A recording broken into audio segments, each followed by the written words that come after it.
You are listening to a TechSide Network podcast, TechSide.net, casual conversation from technically passionate people.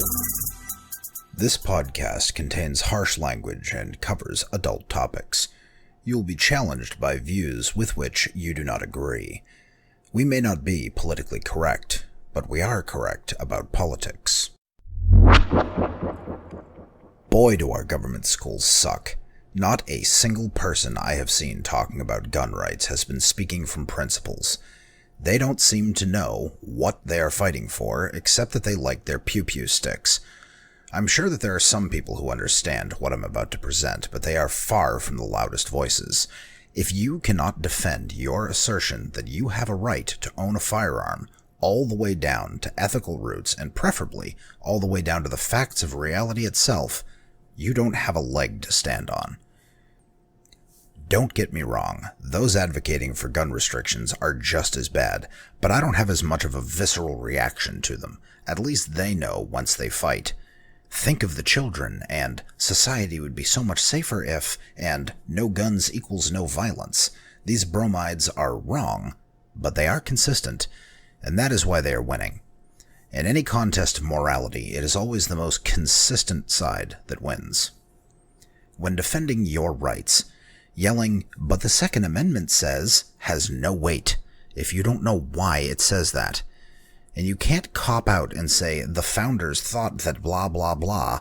That's just an appeal to authority, and it only lasts as long as people give a damn about our founders. Clearly, we are way past that point. All we hear from America's critics is that the founders are a bunch of misogynistic, racist white dudes who wanted power. Leaving aside the fact that this is insultingly incorrect, talk about defining a thing by non-essentials. They were some of the bravest intellectuals this country has ever known. They had the fortitude to found this nation on a premise so new that no one had even tried it. A nation dedicated to the protection of rights, where the individual was sovereign. Even today, this is a foreign concept to most. But here I am off the point. Here is the most important thing that you can learn about ethics and rights. The two are very connected. The locus of morality, and thusly the locus of rights, is the individual. We do not have rights in order to better society. We don't have rights because some god came from on high and said so. You don't get your rights from the government. Let me say that again. You don't have rights just because some old paper says so. You have rights because you are a human being and you have a certain nature. The basis of rights is the individual. Now, saying that individual rights is based on the individual is also begging the question, not to mention tautological. But the fact is that there is no one else to have rights. Only individual humans have rights. There are no gay rights, men's rights, women's rights, white rights, black rights, animal rights, national rights, or states' rights per se. These groups do not exist in and of themselves. There are only the rights of the individual, and if a country or any group can be said to have rights, it is only the rights of the individuals in that group. Two of your rights are at work in the Second Amendment. Both are secondary to the right to life. The primary right is property. As man is not a being of pure consciousness, such a thing could not exist, he must exist in the world physically. Survival depends on gaining and keeping values. You have the right to gain, keep, and dispose of the fruits of your labor. The second right here, again, downstream of the right to life, is the right to self-defense. As you have the right to life, you have the right to defend yourself, your values, and your property against harm. No one has the right to harm you or take what is yours, and it is morally required of you to defend your values. These two rights together, the right to property and the right to self-defense, are why you have the right to own weapons. You would have this right even if a bill is passed saying it's illegal. Everyone has always had this right. We had it long before England sent her ships to the coast of the Americas. We had this right when the first person invented the spear. You have this right because you are a human being. The government doesn't give you rights. Your rights pre-exist the concept of government. The government is supposed to protect them. This is why you should be very concerned, and you should listen closely when politicians start talking about gun control. Apparently, shall not be infringed has changed meaning over the last few centuries. I say this part only partly in jest. After all, your right to swing your fist ends where my nose begins. Some restrictions on weapons are necessary. Just because you have the right to property and the right to defend yourself does not mean that you may own a personal nuclear arsenal. The principle is self-defense. If your neighbor is breaking into your house, it is not self-defense to irradiate half the Pacific Northwest. This category of weapons is far too destructive on such a scale as to remove it from this debate entirely. What about tanks? Again, the amount of destructive power that a tank can unleash is beyond the bounds of self-defense. The same goes for warplanes. I'll admit that I'm torn on grenades, claymores, flashbangs, and the like. However, when we are talking about ballistic weapons, weapons that project a bullet from a barrel, there should be no restrictions. Restrictions on magazine sizes, barrel lengths, muzzle velocity, round types, even restrictions on automatic weapons are unconstitutional and immoral. Maybe a handgun with 5 rounds is sufficient in the city. Probably not. In the more rural areas, an AR-15 with 30 rounds is likely to be more appropriate. Maybe a shotgun. I don't know, but the point is that it's up to each individual, not me, to make that decision for himself. Now, why did the founders choose to specify this one kind of property in the Bill of Rights? What makes the right to bear arms so special? Why not the right to own construction equipment, the right to imbibe alcohol, the right to dance your heart out beneath the moon? There are 2 reasons. The first is the most obvious. Tyrannical regimes tend to not like an armed populace. They're much harder to control. The founders were not looking to establish tyranny. They were also aware that an armed populace is much harder to invade. This new government, this fledgling country, was hardly without enemies. The more important reason they chose to enumerate this species of property as a right is because of the nature of weapons. Weapons of all kinds are destructive. That is their primary and essential attribute. Of course, they can be used for other things, like you can use a hammer to smear paint on a canvas or use a surfboard to hang your laundry on, but you wouldn't define those items by these non-essential accidental use cases. All weapons, from the spear to the B-52 bomber, serve one purpose: destruction. In a country that protects individual rights, you would not be faulted for wondering if this species of property should be allowed. That's why it was specified, singled out for special protection.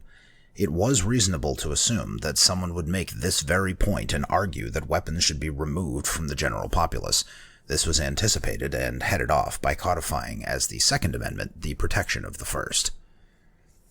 I haven't yet brought up the argument that the right to bear arms is even more important to women, minorities, the disabled, the elderly, etc., i.e. the most vulnerable members of our society.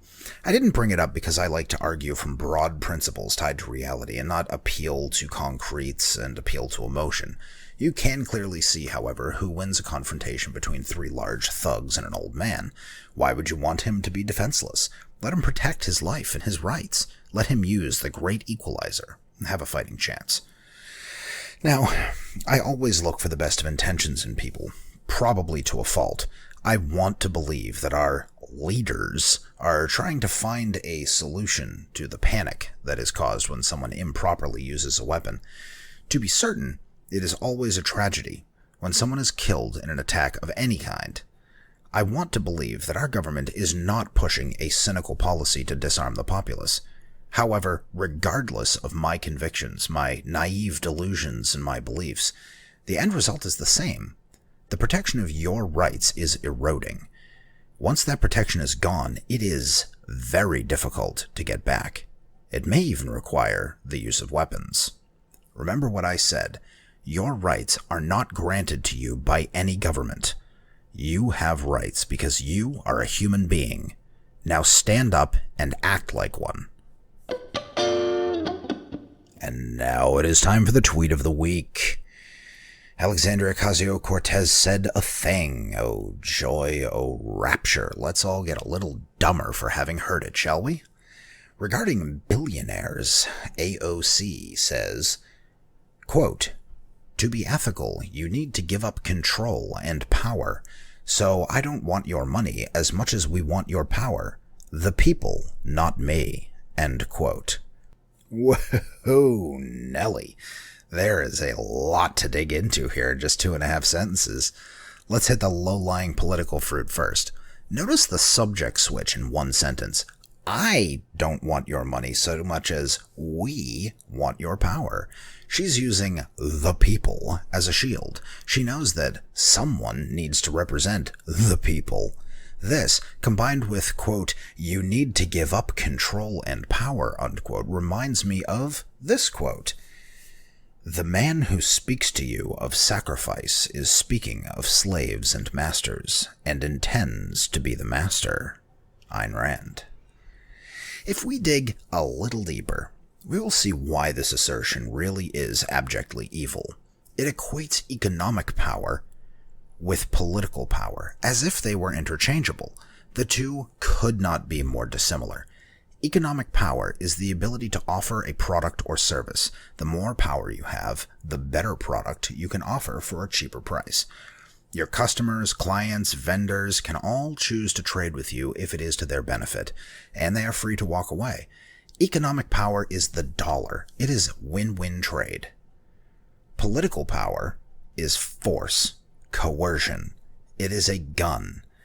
The government has a legal monopoly on the use of retaliatory force, and so it should. And here, the difference is clear. Economic power is constructive. Political power is destructive. The trick is to only use that destructive power to safeguard rights. When the government turns its gun on private citizens and demands that they give up their economic power, the only possible result is ruin. If you would like me to cover a specific topic, I can be reached on Twitter at @AmericanitisTech, that's the @ American, ITISTEK, or at americanitis@techside.net. Please subscribe to the show in Apple Podcasts or Google Podcasts, and take the time to leave us a review and comment. We have a Patreon page, which enables you to support the podcast for as little as $1 a month at patreon.com/techside. Show notes are available at techside.net/Americanitis. We thank you all for listening. Later days.